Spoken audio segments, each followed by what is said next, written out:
Hey everyone. So, let me say something real quick. When I'm watching a movie, does it matter who's in it? Like, not in terms of the actors, but what about if it's an actress? What if you're a man, you're all about man stuff, you like man nonsense and don't buy into a woman's wants. Do you still feel the need to watch a movie that stars a female lead? Yeah, you can.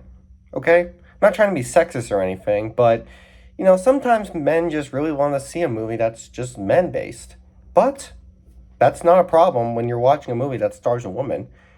It's not always because women can work equally the same as men. I'm going to be honest, I don't know if I 100% agree with that. Just not saying they're inferior to us, I just don't think they're quite similar to us. It's just so that we all still can enjoy watching movies that star female leads. Even if we're into the man stuff, female leads are still worthy of movies that are just can be fun to watch. If it's a movie that has the entire main cast as females, then I can understand kind of not wanting to do it. But if it's just the main lead character as a female, sure, you can check it out. I figured I'd go ahead and share a top 10 list of my favorite movies with a female lead. Not sort of, they say that one of the main characters is a female. No, I'm talking about movies where the main character, like when there's one main character, the one is a female. Those are the movies I'm talking about. I'm talking about movies where the one lead character, like the one leading the whole film, is a woman. And it's all going to be whether or not the woman is a badass or just a girl. So for each entry, I'm going to talk about kind of why I still enjoy the movie and what the character offers. Now, I don't want to try to be sexist. I feel like people are going to look at this list and be like, "Wow, why are you discriminating? Why are you separating them?" Honestly, there are not. We don't want to separate diversity, but I do think that women and men deserve to kind of be considered separate. I mean, not that women deserve no rights or no equal rights. I just think that when we're talking about if women and men are alike, I just don't think that. I think we're pretty different. But anyway, these are my top 10 favorite movies where the lead character is a woman. And I'm just going to share what I think of the movie in terms of the female lead, if it works, and just how nice of a film it is in general. Just want to get some stuff out of the way. Let's do it. Starting off, we have probably the most controversial thing I'll ever say in my entire history of this channel. Every Star Wars fan in history hates the sequel trilogy, especially Rise of Skywalker. They hate it. They despise it. It's become a trend for every Star Wars fan to despise this movie. And there's never been another Star Wars fan I've met that likes this movie. And even those who do like it, they're not getting anything but hate mail. So, do I even feel comfortable saying I enjoyed this movie? Yeah, sure. I mean, no one knows my address.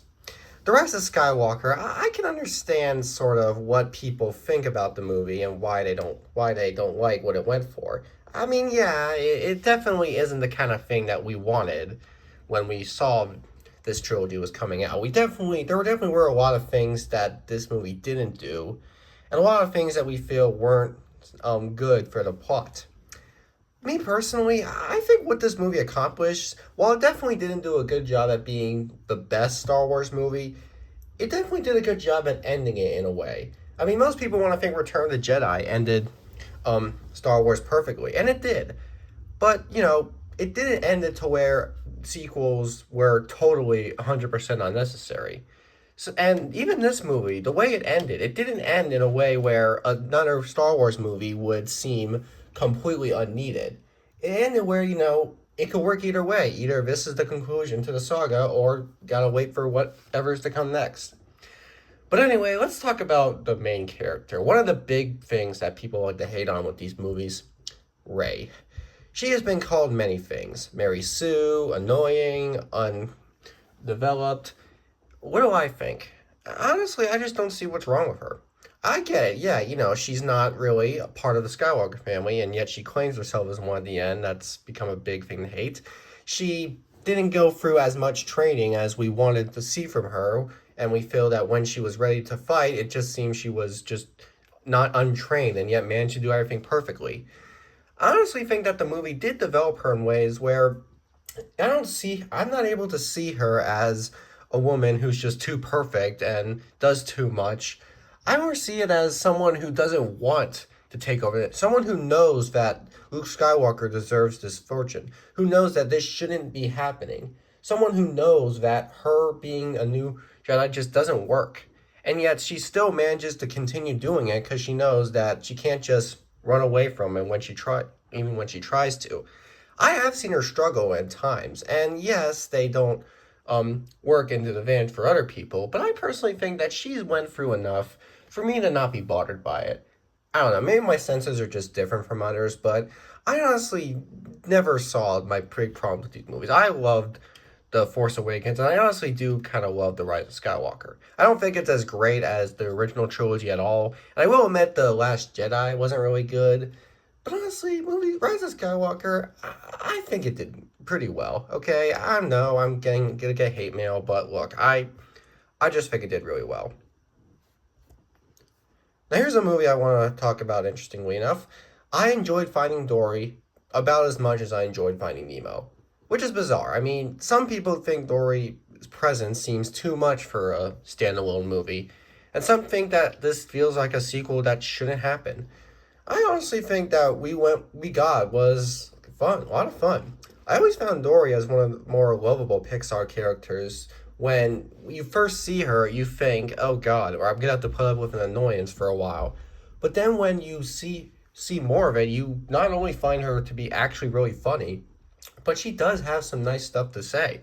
And like when you see her act, you really do feel for her. Like you sometimes can feel bad when she gets upset. Sometimes you're working well with her arc, and seeing a whole movie dedicated to actually taking her seriously when originally I feel like the intent was for her to be a comedic relief. And it's honestly a lot of fun. Sometimes it's good to make a comedic relief a main character, just as long as they have something to work off of. Like there is a thing about her that you actually can take seriously. It's not someone who's just has nothing but jokes. And Dory's that person, she she doesn't have like not much presence. I mean, she doesn't have kids or husband or anything like that. She's just a lone fish who's in this movie goes on a journey for her parents. It's weird. It's called Finding Dory when the whole premise is her finding something. We're not focusing on much. I do like how it goes for her. I also like the way she's voiced. I mean, I don't want to be nice to Ellen DeGeneres nowadays. We all seem to find her a problem nowadays. I mean, controversies with her, but for in terms of just these movies, her voicing Dory, she does a pretty good job with it. Granted, we don't want to be nice to Ellen now, but I'll give her the credit for when she was voicing Dory. Okay, when she was voicing her, she did a good job. I really was feeling the way she voiced her. I felt Dory really as a fun character. She's just so likable. They managed to make someone who seemed like an annoyance actually work as a well-developed character. And that's one of the best strengths of Finding Nemo, the ability to make all sorts of characters actually a lot of fun to deal with. Not introducing so many characters and having all of them a good purpose, which is something I actually found Finding Dory to do equally as well.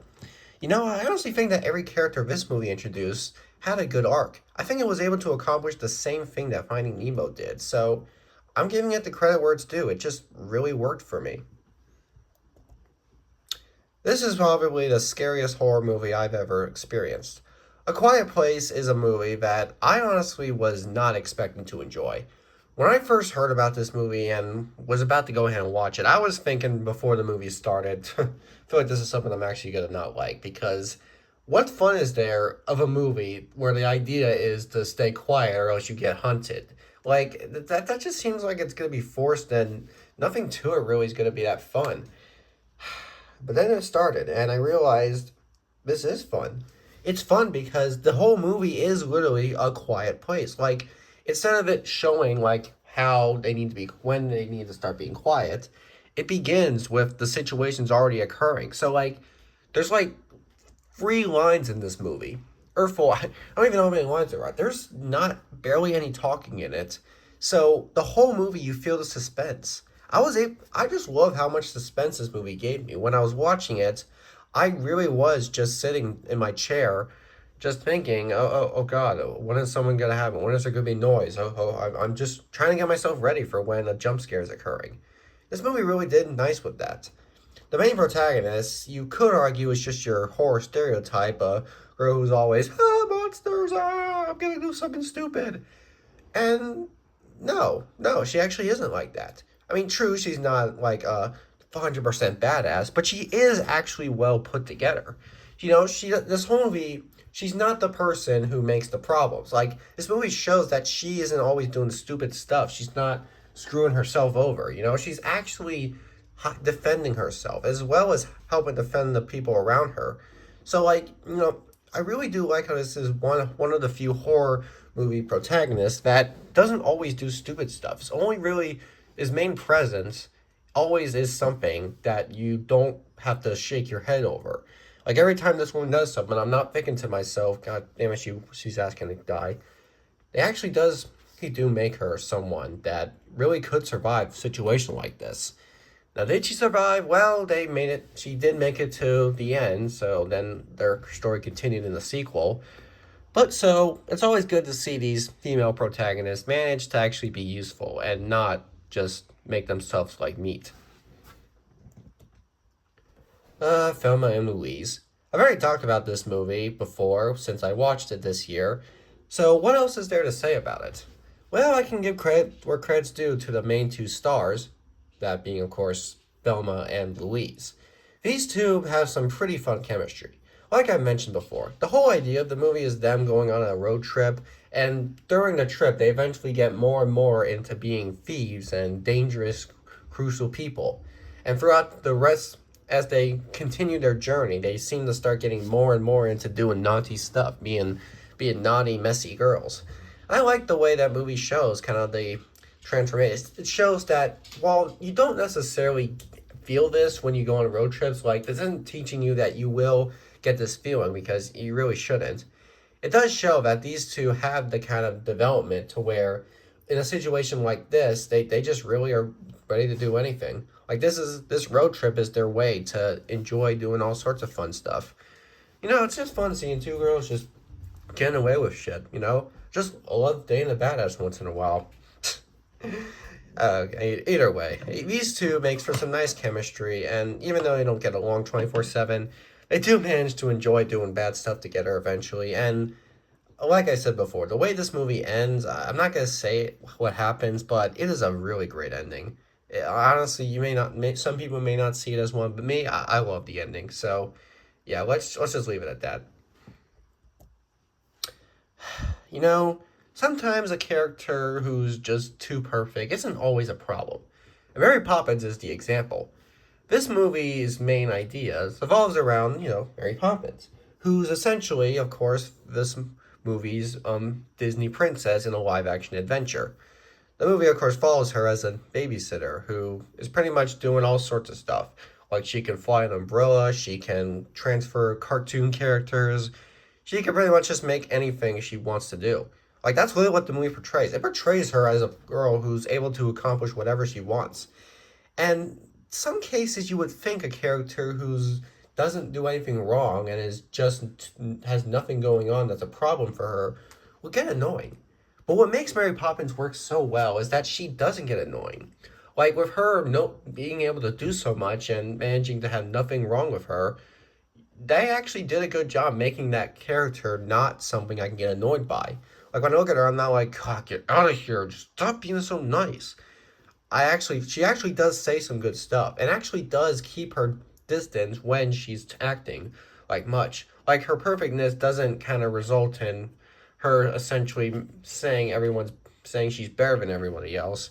She actually does respect the things that some people have. She respects the misfortunate and respect those who aren't as magical as she is. Essentially, she kind of shows that the they're the people who have misfortunate issues are better than the people who have nothing wrong with their lives. Yeah, I know it's something not many people would see, but I was able to kind of get that out of this movie. And I think Mary Poppins really did accomplish that moral, showing how perfect she is and how her perfectness is able to help people out, but also showing that those people do deserve respect more than she does. So yeah, you can fake Mary Poppins. We respect her because we're not supposed to respect her. That's kind of the thing I got out of this movie. Alien. Alien is, of course, one of the most beloved horror movies ever made, and I totally can agree with that. This movie's biggest strength is just how badass it is, how frightening everything goes for it, how every time this movie builds up to a scare, it doesn't disappoint. You know, that's a rare thing to see in horror movies nowadays. A, a build up to something that actually pays off. Like, seriously, who does that anymore? Alien really did manage to make the horror genre a lot scarier than it originally was. I mean, yeah, there were some great horror movies before then, but Alien really did frighten me in a way that no horror movies before could do.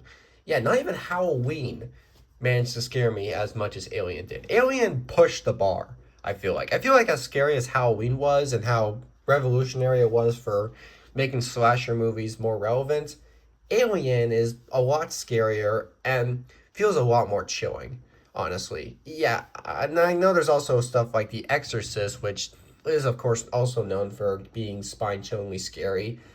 But honestly, I think Alien just has more to it that makes it really frighten me more. But regardless, let's talk about the real focus for this list. Ripley, what's she like? Well, we all see her the same way, a cool badass. Ripley is essentially the best way to watch this movie. A character who manages to kick ass, but also kind of keep her fear at the right moment. She spends this whole movie pretty much defending herself and kind of keeping herself with the others that she's with. You gotta love it, you know? You really gotta love the stuff you see with her in the movie. I really do like watching Alien and just seeing how much of Sigourney Weaver we can get from it. So yeah, essentially you get so much with Alien. This movie just is able to scare you as well as make its characters again characters you can root for. Like Ripley is again not someone that you'll watch and see just make herself suffer. No, she actually does manage to know how to defend herself and how to prevent these situations. I mean, she doesn't 100% win in the end, but she does do the best that she can. And I can respect that. Now, this is debatable. Many people like to speculate which of these five kids would lead the Breakfast Club. Some think it's Bender. Others think it's. I forgot the name of what Emilio Estevez played. Others think it's Anthony Michael Hall's character. Others think it's this silent girl. Yeah, I kind of need to remember the names more. But to me personally, I think out of all these five members, the one that really does lead the movie and kind of focus more on where all the blame goes to is with Molly Ringwald's character. God damn it, should have looked up her name before I did this video. But yes, her character is probably the lead for this movie. While all the other characters have their own bits and parts, the one who seems to get the most attention throughout the story is her. And yeah, she is kind of essentially the tool that these characters work off of. Like Bender talks a lot with her, you know, tries to get with her and shit. And obviously, knowing teen movies, it worked at the end, but it took a while for it to happen. Like the whole movie, it was just them getting annoyed by each other, and you know that during their annoyance, you're just thinking to yourself, "Oh, they're gonna kiss and make up the end." But they don't actually make it to where that becomes obvious. When the movie reaches closer to the end, you actually do think they're not going to make it with each other. They're going to end by hitting each other. When in the end, they actually do seem to get more connection, and yeah, they kiss. And, you know, I really do like the development everyone goes through. This is what makes The Breakfast Club such an iconic teen flick. Every development these characters go through, the whole movie is set in a detention room, or at least just set in the entire high school. And yet so much these guys can get out of it from it. Honestly, if you haven't seen The Breakfast Club, you haven't seen one of the most perfect teen movies ever. It's not my top 10 all-time favorites in terms of how movies can be perfect, but in terms of teen flicks, this movie does a perfect job at showing them off. So, any one of these teens you can look at in a new way. Honestly, you cannot hate The Breakfast Club when you watch it. If you did hate The Breakfast Club, I'm sorry, I don't know what to say. Okay? Because I personally don't see a way how this movie can upset anybody. I mean, you could argue, oh, but it's just school. That's not cool. I want action. I want violence. Honestly, I just want a good written story, and that's what Breakfast Club offers. So, I'm going to talk about something with Inside Out. Seeing this movie for the first time, I was not expecting much from it. I expected it to kind of just be a generic, childish Pixar film that wouldn't really hit me as much as some of Pixar's older stuff. But it did hit me. It hit me so hard, it made me love the movie so much. So thank you, Inside Out. I expected you to not work so well, but you did. You worked amazingly. But let's talk about the big issue here. Is Joy really a female? Like, why? People want to ask, why? How come Riley's emotions are all diverse, and yet the other characters in this movie, when they show their emotions, they all have the same style and representation of what the humans look like? Well, how come Riley's emotions aren't like that? People think maybe it's because she's bi. No kidding. People are literally saying because Riley's emotions are diverse looking, even though every other character's emotions have their looks, that means Riley is bisexual. No, that's not what it means. The reason that these characters all look different and are presumably gender different is just for the sake of our film's story. We're going through an entire movie with these emotions. And so, essentially, the reason they're all diverse is because there are main characters to work off of. Like, this movie is making emotions characters. And our lead character is, in this movie's story, a female. Considering how it is kind of controlling a female. So that's kind of what it is. But, like, if the whole movie had them looking like Riley, would you really look at it and take it seriously? Honestly, I just think that this works nicely having them all look different just for the sake of the story going. So, like, it's not like what's actually, it's just the illusion for the movie's story. It's not, in terms of the actual world, I'm sure that that her emotions look like her. But for the main story that we're working off of, when we're working off of these characters as actual characters, then yeah, they have to be diverse. So we can, look at them as characters to follow and not look at them as slaves or something. But yeah, that's what I think of it. It is a female-led movie because the main human character that these emotions live inside the girl, and even so, the lead emotions sort of, I mean, it's voiced by Amy Poehler, and I mean, yeah, that's kind of what it is. But yeah, whatever you think of Inside Out, you cannot hate it because the movie just really does know how to hit you in the feels. Maybe I'm just thinking too much of how much I love this movie, but I was not expecting to like it. I expected a okay, sort of colorful yet not really much feeling movie. What I got is one of my all-time favorite animated films. So, thank you. I didn't expect that. Titanic, yeah. I mean, honestly, I've talked a lot about Titanic before. So let's talk about the main female protagonist, Rose. What's she like in the movie? While she isn't amazing, I'll admit, there is something about her that I really can admire. Rose's character is essentially a rich woman who gets the rich treatment on the ship, gets the rich family, gets the rich, luxurious tables, rooms, and has to marry a rich man. This movie shows that she wants a poor man, wants to do some poor stuff, wants to kind of do things the poor fashion. So yeah, it kind of shows, kind of going from riches to rags. Instead of it being a story of someone going from rags to riches, we see sort of both sides kind of looking back and forth at each other and showing how rags are, in most cases, do sometimes are a little more fun than riches. And not showing you that you should be poor, like you shouldn't at all make money, but showing that, if by bad luck you do kind of not have as much money, it's not something you need to admire the riches for. But Rose works as a good character because she's not one that falls too much into the rich life. Most girls you would think are just too much into riches. Like, you got gold diggers as the term. Rose is not a gold digger, thankfully. So yeah, that's a girl I want in my life. A girl that doesn't ask me for money, doesn't care about being rich. Just wants a man that has fun. She wants to have fun. She doesn't want money. She wants fun. That's kind of a fun thing to get with Rose.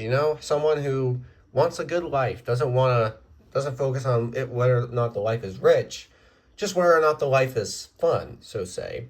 Obviously, it doesn't end well for them, kind of, because, the Titanic did, yeah. But at least we know that Rose has good character arc. We know that Rose is who she is, and that essentially that the life choices she makes aren't choices that she regrets. And how when we see her at her old age, she remembers the situation fondly. She remembers Jack, not me, but this Jack, as someone that she really did love. So yeah, I think I can really enjoy Rose for having this kind of confidence. The kind of confidence that isn't her wanting all the money, wanting all the rich life experience, but someone who just wanted to enjoy having fun with whatever money quality that there was. So if you're a girl out there who's looking for a good man, maybe not focus too much on how much money they have and just kind of, accept if they're poor or if they're rich. I'll date a poor woman. I don't care. I might regret it if I do, but honestly, for now, I'm not really gonna be too bothered if a woman I date is poor. I mean, granted, that would mean she'd ask me for money, but look, let's not overthink it too much. I like Rose. She's a fun character. It makes Titanic such a great movie, in my opinion. Did that work? Sure, whatever. Number one is a tough choice. This movie, honestly, really still gets me because low key, it's a fairy tale. I should not be one to call a fairy tale this amazing. Because in fairy tales, they always say stuff like everyone lived happily ever after, and you people are like bullshit. This is not something we need to end on. We need an ending that actually feels realistic. Well, sometimes I just really like the way this movie works. What I like about this movie is that it actually does make a fairy tale structure, a structure that does have that idea of everything working out fine in sort of a unrealistic fashion for characters, actually represent kind of what I enjoy with stuff. It's one of those movies that I don't look at and think, okay, wow, this is such a happy world. Seems too happy for me. No, I actually am. There actually is a lot of intensity surrounding scenes. But regardless of whether or not you admire the fairy tale fashion or whether this movie's structure worked for you, I'm going to talk about the main character. That's the focus here. When people think of who the best Disney princess is, they usually lend their focus on tough, badass princesses like Mulan or Rapunzel, even. And I agree, Mulan is a badass. But in terms of characters I find to be well developed, and honestly just more fun to watch, more enjoyable to see through, and kind of, more relatable for, I honestly look at Belle. Okay? Like, I'm not looking for a princess that can kick ass all the time. I'm not always looking for that. And it's cool. While it's cool to see, I'm not gonna be looking at a princess whose only big structure is to kick ass. And I'm not saying I hate Mulan, but I'm just saying when it comes to who's my favorite, it's someone that I want to relate to more. Someone that seems to bother me less, kind of make feel nice. And honestly, that's where I see Belle as. I see her as a woman who essentially has goals, yet doesn't complain too much about them or doesn't spend the whole movie worrying about accomplishing them. She has sort of a good deal with who she wants to date or who she wants to be with. Because, like, when she sees this beat, she doesn't instantly decide this could work. No, it actually takes time before, it works forwardly. And there are going to be people out there who say this movie is Stockholm Syndrome. And I just say, Stockholm Syndrome my ass. Because there are so many reasons I cannot buy that with this movie. I just see her as someone who really does not worry too much about how hard it is to work for life, She's someone who has things she wants, but not things she demands. She cares about other people, yet still manages to work well with herself. Honestly, that's what makes her such a great lead female protagonist, in my opinion. She's not too selfless, not too selfish. She manages to work well with every character she interacts with. She's not hard to deal with. She's not too intelligent, per se, so when there's issues to occur, she actually does take more good measures to where a situation can work well. And she manages to not be too perfect. I feel like when I was looking back at this movie, I thought, oh God, am I going to be looking back at a character that's just too perfect? But no, she isn't, because there are times where she struggles. There are times where she doesn't always do the 100% right thing, but she does know that how to learn from it, kind of know that how other people feel for her. I really do like the stuff she has. And I like how her character isn't as while her story arc isn't as important as the Beast's story arc, the movie still makes her the lead character. They kind of show sort of how the eyes would look from the point of view of the lesser important one. That's sort of what I like to see. I like to see the one with the least importance have the lead spotlight. And not that the one with the more importance is left in the shadows, but still has a good amount of importance. Just it's left sort of with the lead character kind of working to it. You know what I'm saying? No? I don't care. I still really love this movie. Looking back, I do not see it as a basic fairy tale childish movie. I see it as an animated masterpiece. I'm single, by the way.